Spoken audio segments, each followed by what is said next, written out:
उत्साह और धूमधाम से मनाया गया 74वां गणतंत्र दिवस समारोह। शाहपुर में आज देश का 74वां गणतंत्र दिवस समारोह ब्लॉक मुख्यालय के साथ साथ क्षेत्र में धूमधाम से मनाया गया। मुख्य समारोह बालक उच्चतर माध्यमिक विद्यालय के खेल मैदान पर आयोजित किया गया, जिसमें घोड़ाडोंगरी विधानसभा के विधायक ब्रह्मा भलावी ने ध्वजारोहण किया। कार्यक्रम में नगर परिषद अध्यक्ष रोहित विक्की नायक, उपाध्यक्ष पम्मी राठौर, जनपद पंचायत अध्यक्ष शिव शंकर मवासे, उपाध्यक्ष रोशनी विशाल ठाकुर, पूर्व विधायक मंगल सिंह, जनप्रतिनिधि SDM Anil Soni, SDO PHL Sharma, तहसीलदार एंटोनिया इक्का के साथ ब्लॉक मुख्यालय के अधिकारी मौजूद रहे। कार्यक्रम स्थल पर स्कूली छात्र छात्राओं ने सांस्कृतिक कार्यक्रम, गीत एवं भाषण की एक से बढ़कर एक प्रस्तुति दी गई। कार्यक्रम में शाहपुर पुलिस अनुविभागीय अधिकारी HL शर्मा ने भी देशभक्ति गीत गाकर कार्यक्रम में शमा बांध दिया। एकीकृत स्कूल के कक्षा पहली के बालक ने लोक नृत्य कर सभी दर्शकों को तालियां बजाने पर मजबूर किया। बालक का डांस से खुश होकर अतिथियों ने बालक को इनाम स्वरूप राशि देकर सम्मानित किया। मुख्यालय पर समस्त सरकारी एवं गैर सरकारी संस्थाओं में भी संस्था प्रमुख द्वारा ध्वजारोहण किया गया, जिसमें महाविद्यालय में प्राचार्य MD बाघमारे ने झंडा फहराया। 14 लहू के मोल हुआ था भगत सिंह जैसों से, और माओ ने गोली खाई थी बेटे लटके फंदों पर। अरे आजादी की डोली उठी थी कुर्बानी के कंधों पर।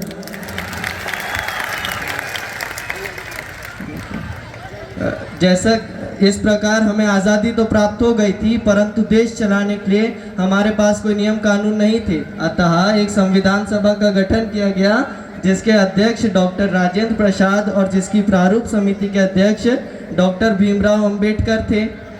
स्वतंत्रता प्राप्ति के 2 वर्ष 11 माह और 18 दिन बाद हमारा संविधान 26 जनवरी सन 1950 की सुबह 10:18 को लागू किया गया।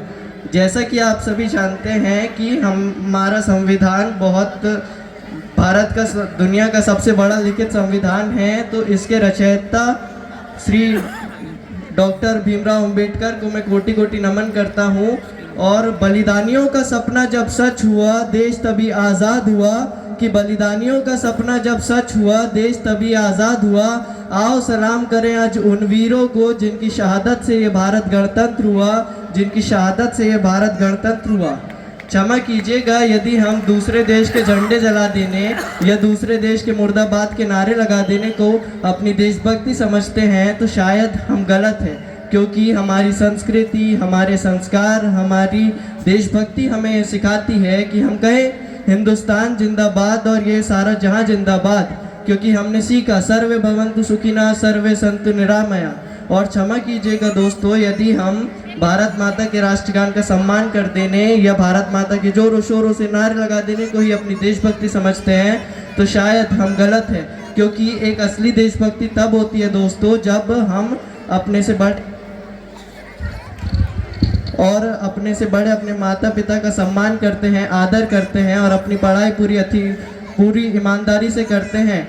और असली देशभक्ति तब होती है जब हम किसी बुजुर्ग व्यक्ति को रोड पार करवा देते हैं। और असली देशभक्ति तब होती है दोस्तों जब हम तन से खूबसूरत कोई सनम नहीं होता, नोटों में लिपटकर सोने में सिमटकर मरते हैं कई लोग, मगर तिरंगे से खूबसूरत कोई कफन नहीं होता, कोई कफन नहीं होता। मेरे नव भारत के युवा दोस्तों, कुछ और हुआ करते थे और आजादी के बाद कुछ और ही हुआ करते हैं। मैं नहीं मानती कि राष्ट्रगान के 52 सेकंड में खड़े होकर राष्ट्रगान गाना या वंदे मातरम भारत माता की जय के शोर से नारे लगाना ही देशभक्ति है। क्योंकि महोदय ये वो सदी है जिसमें शहीद एवं स्वार्थ की भावना में रचित लोग मुझे नजर आते हैं। ये वो सदी है जहां नीति, नियम और नैतिकता जैसे कार्य के भाववेश में लोग मुझे नजर आते हैं। ये वो सदी है जहां सत्य, अहिंसा, सदाचार, समृद्धता, सादगी एवं स्नेह जैसे आदर्शों की धज्जियां उड़ाते हुए लोग मुझे नजर आते हैं। जिस घर में 2 सगे भाई भी शांति अमर चैन के साथ बड़ी मुश्किल के साथ जीते नजर आते हैं, वहीं इस देश के युवा फेसबुक और व्हाट्सएप जैसे सोशल नेटवर्किंग साइट पे चैटिंग और सेटिंग के जाल में फंसे नजर आते हैं। मेरे वतन के लोगों जरा आँख में भरे हम सबका लहरा तिरंगा प्यारा। मैं नहीं मानती कि राष्ट्रगान के 52 सेकंड में खड़े होकर राष्ट्रगान गाना या वंदे मातरम भारत माता की जय के शोर से नारे लगाना ही देशभक्ति है, क्योंकि महोदय ये वो सदी है जिसमें शहीद एवं स्वार्थ की भावना में रचित लोग मुझे नजर आते हैं। ये वो सदी है जहां नीति, नियम और नैतिकता जैसे कार्य के भाव भेष में लोग मुझे नजर आते हैं। ये वो सदी है जहां सत्य, अहिंसा, सदाचार, समृद्धता, सादगी एवं स्नेह जैसे आदर्शों की धज्जियां उड़ाते हुए लोग मुझे नजर आते हैं। जिस घर में दो सगे भाई भी शांति अमर चैन के साथ बड़ी मुश्किल के साथ जीते नजर आते हैं, वहीं इस देश के युवा फेसबुक और व्हाट्सएप जैसे सोशल नेटवर्किंग साइट पे चैटिंग और सेटिंग के जाल में फंसे नजर आते हैं।